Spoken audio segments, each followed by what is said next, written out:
जय श्री कृष्णा। राधे राधे। अपरा एकादशी की सभी को हार्दिक शुभकामनाएं करती हूँ। ईश्वर आप सभी को सारे इच्छा पूरा करे।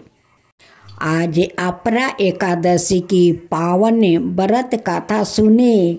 11 माता और एकादशी माता की साथ में उनकी आरती सुने। तो तुलसी का पौधा का नहीं कोई भेदभाव है। वो जंगल हो या नाला हो या साफा जगह हो, उनकी जहाँ पर बीच चला जाता है वहीं पर पौधा उग जाता है। लेकिन तुलसी जैसा शुद्ध और पवित्र कुछ भी नहीं है। उनकी बिना भंडार खाली रहता है। सभी भगवान को उनकी भोग लगता है। उनकी बाहर वो अधूरा रहते हैं। सेवा भोलेनाथ को छोड़कर सभी भगवान को उनकी पाता भोग में जाते हैं। जय श्री कृष्णा। राधे राधे। आज आप सुनेंगे तुलसी और एक सिल्पर की कहानी, जाने एक डोमिन की कहानी। एक सिल्पर था जो उनकी पत्नी आदमी का घर से जाकर वो नरक साफ करती है। वो बहुत गरीब थी, लेकिन नरक साफ करके वो अपना गुजारा करती थी। और उनकी पति वो निशा करते थे। जो 2-4 पैसा कमाते थे वो निशा में उड़ा देते थे। एक तुलसी का पौधा था जो नाला का किनारे वो उगा था। उस पौधे को एक पागल आदमी आता है और उसे उठा कर ले आता है और ले आकर बीच रास्ता में वो रख देता है। ऊपर का धूप और नीचे का धूला गरम में वो तुलसी उसमें मुरझा रही थी धूप के कारण। उसी रास्ता से डोमिन आती है और देखती है कि खूब सुंदर तुलसी का पौधा इस धूप में मुरझा रहा है। वो डोमिन उस पौधा को उठाकर और उसी बाल्टी में रख लेती है, जो बाल्टी से वो नरक साफ करती है। तो दोस्तों, तुलसी का पौधा कहीं साफा जगह या नरक नहीं देखते। वो जहाँ उनकी बीच जाता है वहीं पर वो निकल जाते हैं। तुलसी का कोई भेदभाव नहीं है। जैसे सिल्पर की पत्नी उस पौधा को उसी नरक वाला बाल्टी में उठाकर रख देती है और अपना घर ले आती है। उस पौधा को अपने आंगन में लगा देती है और उनकी पति तो वो निशा में रहता है। और जब वो खाना खाता है वो हाथ जाकर उसी तुलसी का पौधा पर धो लेता है। माँ तुलसी उस पर खुश रहती है। क्यों खुश रहती है? क्योंकि इसी बहाने माँ तुलसी को जल मिल रहा था। लेकिन सिल्पर के पत्नी तो आंगन में तुलसी का पौधा लगा दिया, लेकिन उस पौधे में वो जल नहीं दे रही थी। एक दिन माँ तुलसी बूढ़ी का रूप धारण करते हुए उस डोमिन के आंगन में आती है और उनसे भोजन मांगती है कि बेटी, मुझे बहुत जोर का भूख लगा है, कुछ है तो मुझे खाने के लिए दे। सिल्पर की पत्नी कहती है कि मैं तो गरीब हूँ, मेरे ही खाने के लिए तो खाना नहीं मिलता है, आपको कहाँ से दूँ। फिर वो भेष रूपी तुलसी माता कहती है कि अरे बेटी, इस तुलसी के तू पूजा करती है? वो कहती है कि नहीं, ये तो रास्ते में मुझे पौधा मिला और मैं लिया कर अपना आंगन में लगा दी हूँ, लेकिन मैं पूजा नहीं करती हूँ। उस बूढ़ी माँ कहती है कि बेटी, तू श्रद्धा भक्ति से उस तुलसी का पूजा करके तो देख, तेरा सारा दुख दूर हो जाएगा। वो तो एक तुलसी माँ है, उसे सभी लोग माँ कहते हैं, माता कहते हैं। उसे पूजा करके तो तू देखे। सिल्पर के पत्नी उस बूढ़ी माँ के कहे अनुसार वो पूजा करना शुरू कर देती है। पूजा करते करते तुलसी का पौधा बहुत बड़ा हो गया, उसमें बहुत सारा फूल आ गया। अब तो तुलसी माता खुशी के मारे उनकी फूलना समा जाता है। एक दिन सपने में माँ तुलसी उस औरत को वो दर्शन देती है, कहती है कि तेरे श्रद्धा भक्ति देखकर मैं बहुत प्रसन्न हूँ, तू मुझे बहुत सेवा करती है। तू एक काम कर, तू जो सुबह पूजा करती है, पूजा करने के बाद मेरे पौधों को वो झाँकाएगी, उसमें से हीरा मोती और मोहर गिरेगा। हाँ, एक बात का तुझे ध्यान रखना होगा कि इस रहस्यों को किसी को मत बताना। अगर बता दिया तो इस रहस्य वो तेरे पास नहीं रहेगा, वो चला जाएगा। शिल्पर के पत्नी सुबह उठ कर गोबर मिट्टी से लीप पोत कर पूजा करती है। पूजा करने के बाद उनकी डाल धकर वो झाँकाती है। उस पौधे से बहुत सारा हीरा मोती और मोहर गिरता है। वो बिटोर कर वो घर के अंदर ले जाती है और अपना पति को दिखाती है, कहती है कि तुलसी माता हमें इतना पौधे से हीरा मोती मोहर देती है। उनके पति कहता है कि ऐसा कैसे हो सकता है कि एक पौधे से हीरा मोती और इतना सारा मोहर गिरता है। ये पौधा कोई पौधा नहीं है, ये लगता है कि ये चमत्कारी पौधा है, ये माता तुलसी का। तुलसी माता मुझे सपने में दर्शन दिया और वो कही कि किसी को इस रहस्य के बारे में मत बताना, नहीं तो इस रहस्य वो नहीं रहेगा, वो चला जाएगा। अपना पति को बुझाती है कि देखिए आप तो निशा में रहते हैं, किसी को मत बताना कि मेरे आंगन में जो तुलसी का पौधा है उस पौधा से हीरा मोती और मोहर गिरता है। ये बात किसी को मत बताना, नहीं तो हम लोग आगे जैसा फिर तकलीफ में आ जाएंगे। अपना पति को बहुत समझाई, लेकिन पति तो जब निशा कर लेता है तो वो अमीर बन जाता है, और जब निशा टूट जाता है तो वो गरीब हो जाता है। बस यही बात है। एक दिन उनकी पति बहुत सारा निशा कर लिया और करने के बाद अपना हित दोष से वो जाकर बता दिया कि मेरे आंगन में एक तुलसी का पौधा है जो मेरी पत्नी रोज डाल पकड़ के झकाती है, उसमें से हीरा मोती और मोहर बरसता है। तुम लोग अपना आंगन में तुलसी का पौधा लगा लो और तुम भी डाल पकड़ के झकाना, उसमें से हीरा मोती और मोहर बरसेगा। इस रहस्य को उनकी पति अपना हित दोष से बता दिया। उनकी हित दोष सुबह आते हैं, आया कर उस तुलसी को डाल धकर झकाते हैं, उसमें से तो कुछ नहीं गिरता है, वो सेवा वो पाता गिरता है। उस दिन माँ तुलसी वहाँ से चली जाती है और डोमिन फिर गरीबी में आ जाती है। उस औरत तुलसी के पौधे के पास बैठकर रोती है, कहती है कि हे माँ तुलसी, मेरा तो नसीबे खराब है, मेरा पति तो वो निशा करता है, निशे में जाकर अपना हित दोष से इस रहस्य को बता दिया। हे माँ तुलसी, आप तो इस पौधे से चली गई माँ, मेरा सारे धन नष्ट हो गया माँ, मैं फिर आगे जैसा गरीब हो गई हूँ। अपना पति पर वो गुस्सा करती है और कहती है कि तुझे मैं कितना समझाया कि इस रहस्य का किसी को मत बताना, लेकिन तुम तो निशा करके आ जाकर बता दिया। वो लोग आकर तुलसी माता को छू दिया और माँ तुलसी चली गई।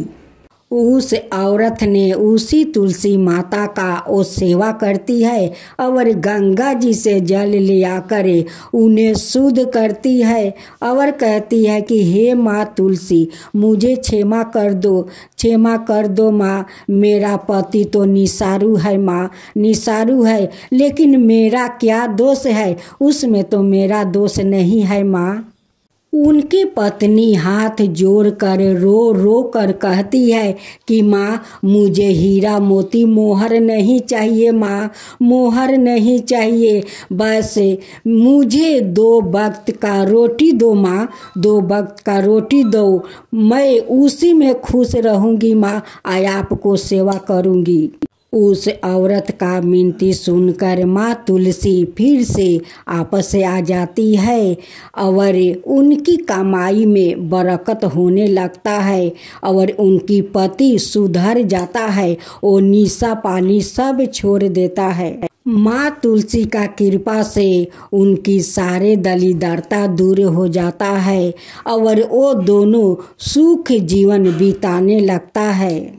हे माँ तुलसी, अगर आपका कथा में मुझसे कोई भूल चूक हुआ होगा तो मुझे क्षमा कर दीजिए, अगर सही हो तो सब पर कृपा कीजिए। हे माँ तुलसी की जय हो, माँ तुलसी की जय हो। जय जय तुलसी माता, जय जय तुलसी माता, सब जग की सुखदाता वरदाता। जय जय तुलसी माता, जय जय तुलसी माता, सब योग के ऊपर, सब रोग के ऊपर, रुझ से रक्षा करके भाव तराता। जय तुलसी माता, रुझ से रक्षा करके भाव तराता। जय तुलसी माता। बाहु पुत्री है सायामा, सुरबली है गारामा, विष्णु प्रिया जो तुम के सेवे सो नर तर जाता। जय जय जय तुलसी माता, जय जय जय तुलसी माता। हरि कैसे सभी राजते, त्रिभुवन से हो बनती थी, पतिति जनों की तारानी तुम्हें हो भी खाता। जय जय तुलसी माता, जय जय तुलसी माता। लेकर जन्म बिजन में आई दिव्या भवन में, मानव लोगी तुम्हीं से सुख सनपति पाता। मानव लोग तुम्हीं से सुख सनपति पाता। जय जय तुलसी माता, जय जय तुलसी माता। राधे राधे। अपरा एकादशी को सभी को हार्दिक शुभकामनाएं करती हूँ। भगवान आप सभी को सारे मनोकामना को पूर्ण करे। कृष्णा राधे राधे। आज आप सुनेंगे ज्येष्ठ मास की शुक्ल पक्ष की एकादशी माता की और 11 माता की व्रत कथा, और साथ में सुने एकादशी माता की आरती। अब सुने एकादशी माता की कथा। भगवान विष्णु बोले, हे इंद्र, ऐसा मायावी दैत्य कौन है जिसने सब देवताओं को जीत लिया है? उसका क्या नाम है? उसमें कितना बल है और किसके आश्रय है और उसका स्थान कहाँ है? यह सब मुझसे विस्तार पूर्वक कहो। भगवान के ऐसे वचन सुनकर इंद्र बोले, हे सबर व्यापी, भगवान प्राचीन समय में चंद्रावती नगरी में नारी जंग नाम का एक राक्षस था। उसी के महापरिक्रमी और लोक विखायत मूर नाम का पुत्रा ने सब देवताओं को स्वर्ग से निकाल कर वहाँ अपना अधिकार कर लिया है। वो इंद्र, अग्नि, वरुण, यम, बाहु, ईशा, चंद्रमा, नैतिरथ आदि सबके स्थान पर अधिकार करके और सूर्या बनकर आप ही प्रकाश करता है। सवाई मेघ बन बैठा है और सबसे अजय है। हे असुर निकंदन, उस दुष्टों को मारकर देवताओं को निर्भय बनाइए। इंद्र के ऐसे वचन सुनकर भगवान विष्णु बोले, हे देवताओं, मैं शीघ्र ही तुम्हारे शत्रु का संहार करूंगा। तुम चंद्रावती नगरी को जाओ। इस प्रकार कहकर भगवान सहित सब देवताओं ने चंद्रावती नगरी की ओर प्रस्थान किया। उस समय दैत्यपति मूर दैत्य सेना सहित युद्ध भूमि में गरज रहा था। उस बलवान असुर की गरजना सुनकर सब देवता भय के मारे चारों दिशाओं में भागने लगे। जब सवाए भगवान विष्णु रण भूमि में आए तो दैत्य उनको भी देख कर अनेक प्रकार के अस्त्र शस्त्र और आयुध लेकर दौड़े। भगवान ने उनको आते देखकर सर्प के समान अपने बाणों से उनके शरीरों को बींध डाला। अनेक दैत्य उनके हाथों से मारा गया। केवल एक मूर ही बाचा रहा। वो अविचल भाव से भगवान के साथ युद्ध करता रहा। भगवान जो भी छीन बाण उसके शरीर में मारते वो उसके लिए पुष्पा के समान हो जाते। शास्त्रों के प्रहार से उसका शरीर छीन बीन हो गया, परंतु वो फिर भी युद्ध करता ही रहा। अब वो आप से मलेल युद्ध करने लगा और 10,000 बरस तक उनका मलेल युद्ध होता रहा, परंतु वो दैत्य भगवान से पराजित ना हुआ। तब भगवान विष्णु युद्ध से थक कर बदरिका आश्रम चले गए। वहाँ पर एक हेमवती नाम की सुंदर गुफा थी। उसमें विश्राम करने के लिए वो उसके अंदर प्रवेश कर गया। यह गुफा 12 योजन लंबी थी और उसमें एक ही द्वार था। भगवान वहाँ जाकर सो गया।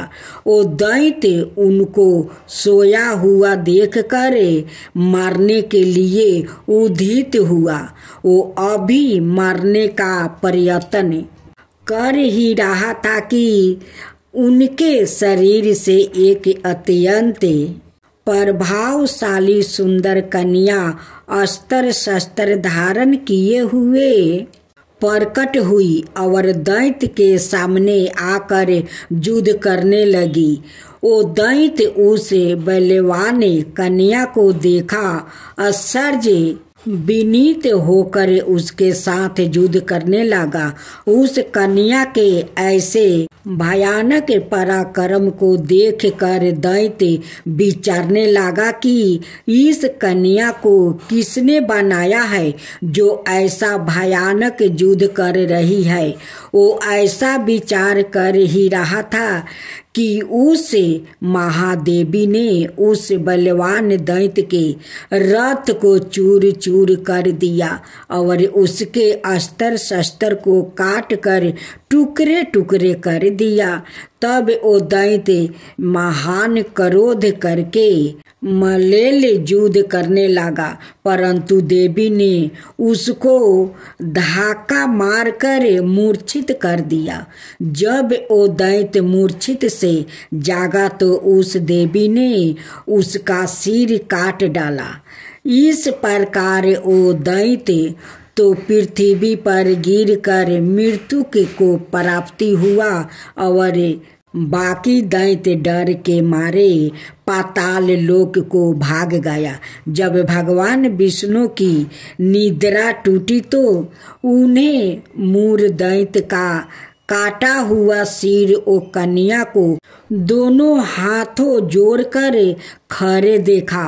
तब भगवान उस कन्या से पूछने लगे कि हे देवी, जिस दैत्य से इंद्रादि के सब देवता भयभीत होकर स्वर्ग से भाग गया था, उसको किसने मारा है? वो कन्या कहने लगी कि भगवान, जब आप निद्रा में थे तो यह दैत्य आपको मारने के लिए उदित हुआ। उस समय आपकी योग माया द्वारा आपके शरीर से प्रकट होकर मैंने इस दैत्य को मार गिराया है। यह सुनकर भगवान कहने लगे कि हे देवी, तुमने देवताओं के भय को दूर करके बड़ा भारी कार्य किया है।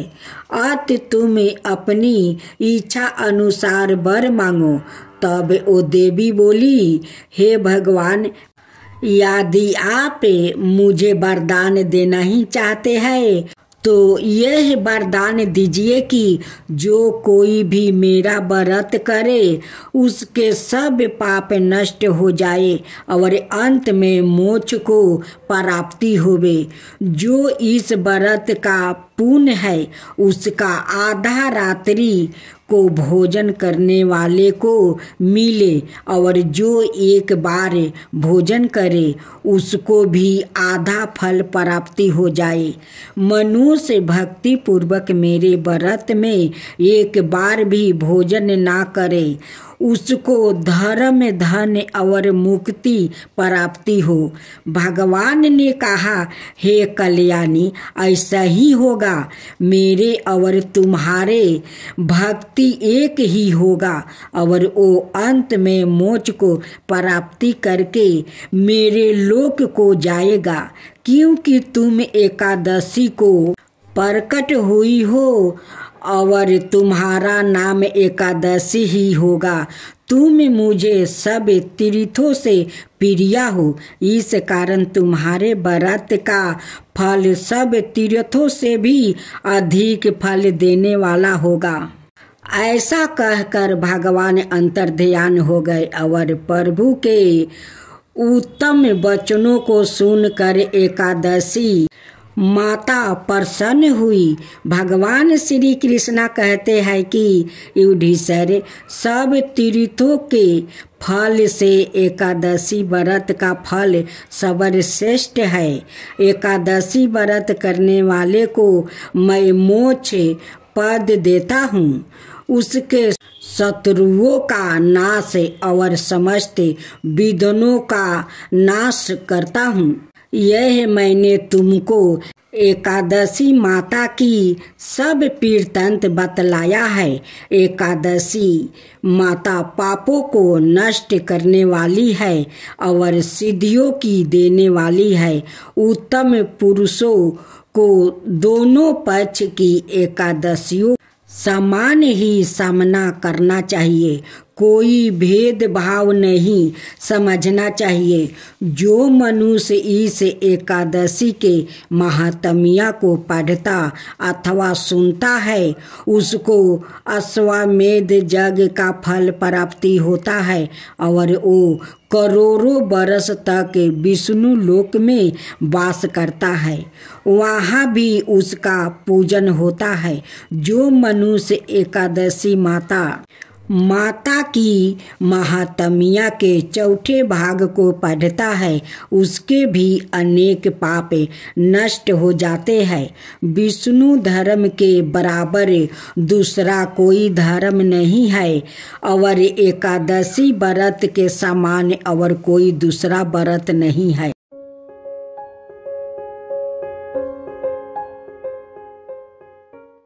एक गांव था। उस गांव में एक दसोदा नाम की औरत थी। उनकी एक ही बेटा और बहू थे। वो अपना बहू बेटा से बहुत प्यार करती थी। उनकी बहू एक पुत्री के जन्म देती है। दसोदिया बहुत खुश होती है कि मेरे घर में लक्ष्मी आई है, मेरे घर में तो लक्ष्मी आई है। दसोदिया अपना पोती को नामकरण करती है। उनकी नाम सावित्री रखती है। कहती है कि ये तो मेरी सावित्री है। जब दसोदिया का पोती 5 बरस के हो जाती है तब उनकी बेटा का मृत्यु हो जाता है। लेकिन दसोदिया अपना पोती और बहू को वो कलंकिन वो नहीं कहती है। वो कहती है कि ये तो मेरा बेटा का इतना ही दिन का याहू था, बस भगवान लेकर उन्हें चले गए। इसमें मेरा पोती को क्या कसूर है और मेरा बहू को भी क्या कसूर है। बस मेरा बेटा को इतना ही दिन का आहू था, वो चला गया हम लोग को छोड़कर। उसमें मेरी बहू और पोती को कोई दोष नहीं है, कोई कसूर नहीं है। अगर सास दे तो भगवान सभी को ऐसे ही सासू माँ दे। सास बहू मिलकर उस सावित्री को पोषण पालन करती है। जब सावित्री धीरे धीरे बड़ी हो जाती है, इधर दसोदिया वो बूढ़ी हो जाती है। वो लाठी पर चलने लगती है। अपना बहू से कहती है कि बहू देखो, इस शरीर को कोई ठीक नहीं है, ये कब चला जाएगा इसको पता नहीं है। तुम एक काम करो, मोहरी के बुलाओ। मैं चाहती हूँ कि अपना पोती के नामे ये सारा धन संपत्ति लिख दूँ। उनकी बहू मोहरी को बुलाती है और दसोदिया सारा धन संपत्ति अपना पोती के नामे वो लिख देती है। कुछ दिन के बाद दसोदिया का मृत्यु हो जाता है।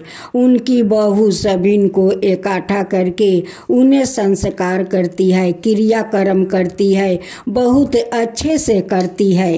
अपना बहू होने का वो धर्म बहुत अच्छे से निभाती है।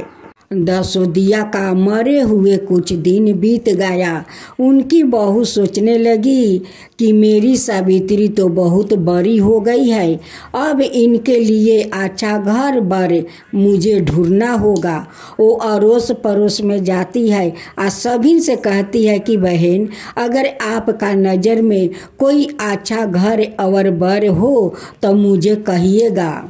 उनकी गांव के एक पड़ोसी ने आती है और कहती है कि सुनती हो बहन, हम लोग का गांव के पास में जो गांव है उस गांव में एक औरत रहती है। उनकी एक ही बेटा है, उनकी पिता नहीं है। वो कहती है कि मेरा भी तो पति नहीं है, मेरा भी तो एक बेटी है। सावित्री के माँ उस लड़का का घर जाती है। जब लड़का का माँ उस औरत को देखी तो पूछने लगी कि बहन क्या बात है, क्यों आई हो? वो कहती है कि आपका एक लड़का है, मेरा भी एक बेटी है, आपका बेटा के साथ मैं शादी करना चाहती हूँ, आप करेगी? उनकी बेटा का नाम संतू था। संतू के माँ कहती है कि मैं भी तो बहुत दिन से एक अच्छी लड़की का तलाश कर रही हूँ कि अच्छी लड़की मिल जाएगी तो अपना संतू को शादी करवा दूंगी। सावित्री के माँ कहती है कि ठीक है, आप आइए मेरे घर पर और मेरा घर देख लीजिए, मेरा बेटी को देख लीजिए। अगर पसंद हो तो हम दोनों जल्द से जल्द दोनों को शादी करवा दूंगी। संतू के माँ अपना संतू को लेकर जाती है और उस लड़की को देखते ही वो पसंद कर लेती है। कहती है कि बहन, आपका लड़की मुझे बहुत अच्छी लगी और मुझे पसंद है। सावित्री के माँ कहती है कि बहन, अगर हम दोनों को पसंद है तो ठीक है, चलिए हम लोग आज पुरोहित को बुलाकर और शादी को दिन ठिकाना निकलवा लेते हैं। दोनों पुरोहित को बुलाती है और शादी का दिन ठिकाना निकलवाती है। वो जल्द से जल्द वो दिन बन गया दोनों को शादी के। संतू के माँ अपना घर आती है या संतू से कहती है कि संतू देखो, आज मैं अपना घर का भगवान का पूजा नहीं किया है, जाओ तुम बाजार से कुछ फल मेवा लिया आओ ताकि मैं भगवान को पूजा कर सकूं, क्योंकि हम दोनों को शादी को तो तैयारी करना होगा।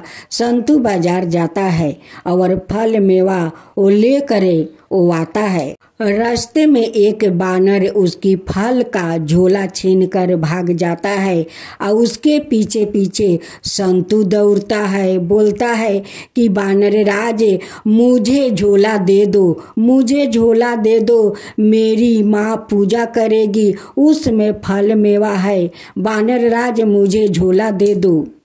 जो संकट आता है वो संकट आकर ही रहता है, उसे कोई नहीं रोक सकता है। आगे आगे बांदर दौड़ रहा है या पीछे पीछे संतू। वो दौड़ते दौड़ते एक बट के नीचे बहुत सारे स्त्रियां 11 माता का वो कहानी कह रही थी। जो औरत 11 माता का कहानी जो कह रही थी, उनकी सर पर जाकर बानर वो कूद जाता है और उस औरत वो मिट्टी में वो लेट जाती है। उस औरत को तो कथा अधूरी रह जाता है। पीछे मुड़ कर देखती है तो उस संतू को वो शराप दे देती है कि जा, तू भी बांदर हो जा, तू बांदर के साथ साथ दौड़ता है और मेरे सर के ऊपर बांदर को कूदवा दिया और मुझे माटी के नीचे लेटवा दिया, तू भी बांदर हो जा। अब तो संतू बांदर बन जाता है और वहीं पर बैठा रहता है। इधर उनकी माँ कहती है कि संतू को कितना देर हो गया, अभी तक बाजार से फल मेवा लेकर नहीं आया, मैं अभी तक अपना भगवान को पूजा नहीं दिया। संतू के माँ अपना बेटा को खोजने निकल जाती है। खोजते खोजते वहीं पर पहुंच जाती है जहां पर सारे औरत बैठकर 11 माता का कहानी कह रही थी और उनकी पूजन कर रही थी। वहीं पर उनकी बेटा बांदर रूप में बैठा हुआ था।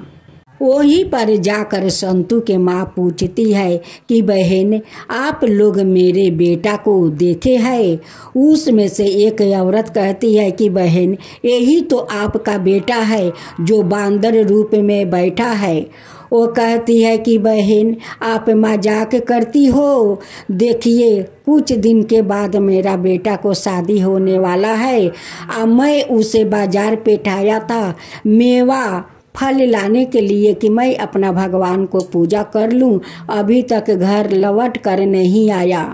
उस औरत कहती है कि बहन, मैं झूठ नहीं बोलती हूँ, मैं आज 11 माता का व्रत करती हूँ, उनकी कथा सुन रही हूँ और मैं झूठ क्यों बोलूँगी? यही आपका बांदर रूप वो लड़का है। संतू के माँ कहती है कि ये सब कैसे हो गया? उस औरत कहती है कि बहन, ये जो बहन है वो 11 माता का कहानी कह रही थी, आपको बेटा इस बांदर को दौड़ाया, वो बांदर आकर उनकी सर पर वो कूद पड़ा और वो माटी में लेट गई। वो गुस्से में आकर आपको बेटा को शराप दे दिया कि तुम भी जाओ बांदर बन जाओ। वो बांदर बन गया। संतू के माँ अपना उस बांदर रूप बेटा को लेकर वहीं पर बैठी है और 11 माता का वो पूरा कहानी सुनती है। तब अपना घर आती है। घर आकर अपना बांदर बेटा को लेकर वो दरवाजे के सामने बैठकर वो रो रही थी। उसी समय इगारस माता एक बूढ़ी माता का रूप धारण लेती है और उस संतु के माँ के पास आकर कहती है कि बेटी क्या हुआ, क्यों रो रही है। संतु के माँ कहती है कि माता देखिए मैं क्या करूं, मेरा ये बेटा को देखिए, ये तो बांदर का रूप हो गया है, इसका शादी 2 दिन के बाद है, मैं क्या करूं, अब बताइए मैं क्या करूं माता, मैं क्या करूं। संतु के माँ कहती है कि माता एक ब्राह्मणी बहन थी, वो इगारस माता का कहानी कह रही थी। ना जाने एक बांदर आया और मेरे बेटे के हाथ से झोला छीनकर वो दौड़ पड़ा। वो दौड़ते दौड़ते उस ब्राह्मणी बहन के ऊपर कूद पड़ा और वो मिट्टी में लेट गई। आ देखिए मेरा बेटा को शराप देकर वो बांदर बना दी है। इगारस माता कहती है कि बेटी उस ब्राह्मणी के बारे में तुझे एक कहानी सुनाती हूँ। एक दिन उस ब्राह्मणी ने जंगल में जाकर वो घोर विष्णु भगवान का वो तपस्या कर रही थी। उस ब्राह्मणी का इच्छा थी कि मैं जिसको जो कहूँ उससे पर जाए, इसलिए वो औरत जंगल में जाकर विष्णु भगवान का घोर तपस्या करने लगी। विष्णु भगवान उनकी तपस्या पर प्रसन्न होकर और उन्हें वरदान दे दिया कि जाओ ब्राह्मणी, जो तुम जिसको कहोगी वही पर जाएगा।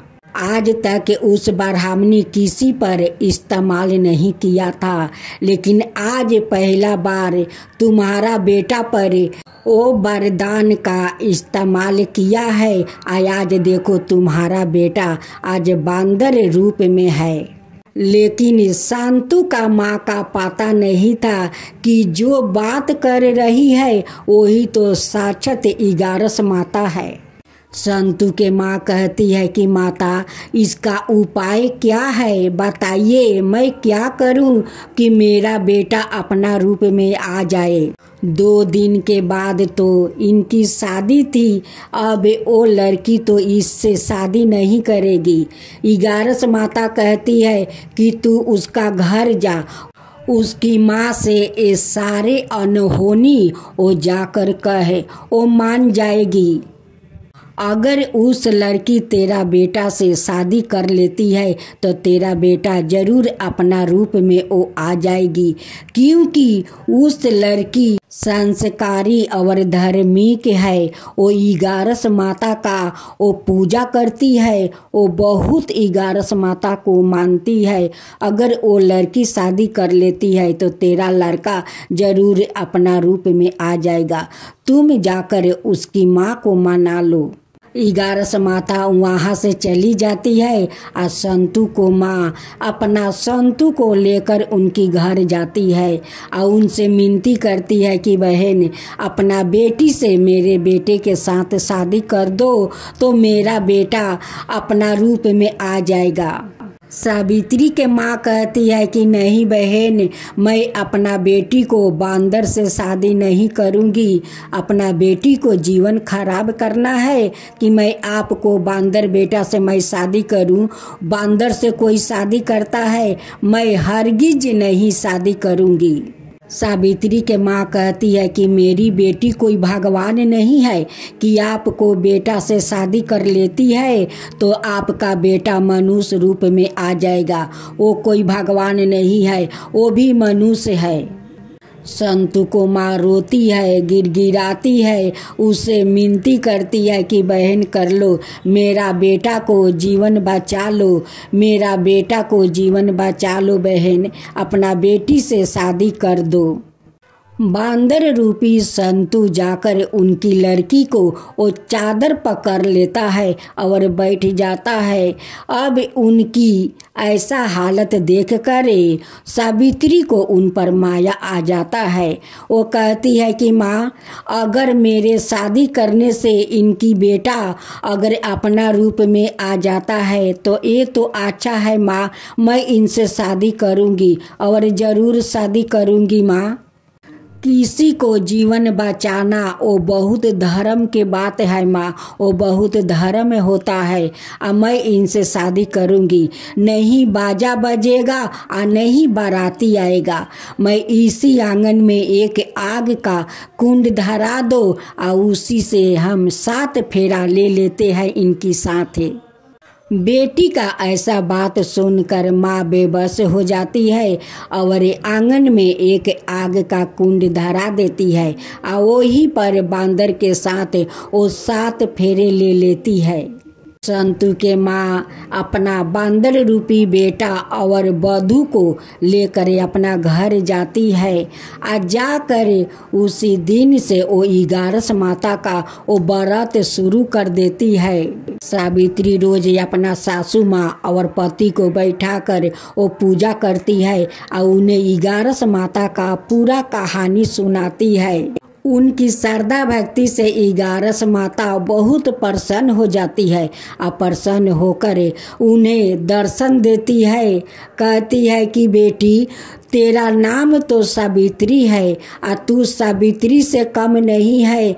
जैसे सावित्री उस जमराज के हाथ से अपना पति को वो छोड़ा कर ले आई थी जीवित, वैसे ही आज तू अपना पति को बांदर रूपी से मनुष्य में ले आई है। तू सावित्री से कम नहीं है बेटी, तू सावित्री से कम नहीं है। आज मैं तुझे आशीर्वाद देती हूँ, अखंड सौभाग्यवती रहेगी। तेरा पति को लंबी आहु मिलेगा और तू पुत्रा वधू होगी। तेरा गोद में जल्द से जल्द तेरा पुत्र आएगा, यही मेरा आशीर्वाद है। संतु के माँ कहती है कि बेटी तू सावित्री से कम नहीं है। आज तेरे कारण देख 11 माता को दर्शन हुआ। तू 11 है बेटी, तू सावित्री है। वो खुशी का उनकी ठिकाना नहीं है। वो दोनों को अपना गले लगा लेती है और सास बहू हर माहे की 11 माता का वो व्रत करने लगी। 11 माता का वो कहानी सभी को सुनाने लगी। तो हे 11 माता, जैसे आप उस ब्राह्मणी पर कृपा किया, उस सावित्री पर कृपा किया, वैसा ही सब पर कृपा कीजिए। हे माँ 11 से सब पर कृपा कीजिए। 11 माता की जय हो, 11 माता की जय हो। एकादशी की आरती। ओम जय